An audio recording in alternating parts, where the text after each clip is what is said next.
उस घने जंगल में अजीब सी खामोशी थी। हवा चल रही थी, पत्ते हिल रहे थे, लेकिन उस कुटिया के चारों ओर एक ऐसी सीमा खींची हुई थी जो दिखती नहीं थी, फिर भी मौजूद थी। लक्ष्मण ने जमीन पर कोई साधारण रेखा नहीं खींची थी। वह एक अदृश्य सुरक्षा कवच था, एक ऐसा इनविजिबल एनर्जी बैरियर जो खतरे को भीतर आने से रोकता था और भीतर मौजूद को सुरक्षित रखता था।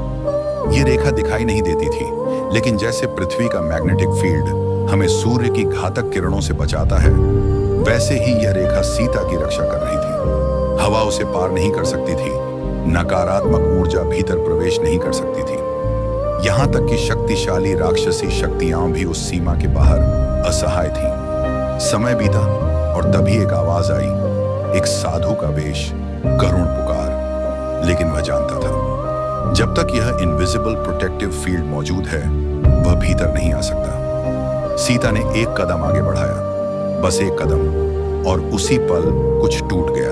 कोई विस्फोट नहीं हुआ, कोई बिजली नहीं गिरी, लेकिन जैसे ही वह सीमा पार हुई, वह सुरक्षा क्षेत्र समाप्त हो गया। ठीक वैसे ही जैसे अंतरिक्ष में स्पेसक्राफ्ट अपने एनर्जी शील्ड से बाहर निकलते ही घातक रेडिएशन के सामने असहाय हो जाता है।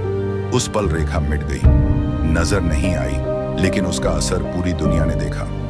आज विज्ञान भी वही सिद्धांत मानता है। इलेक्ट्रोमैग्नेटिक शील्ड्स, प्लाज्मा बैरियर्स और इनविजिबल सिक्योरिटी फील्ड्स।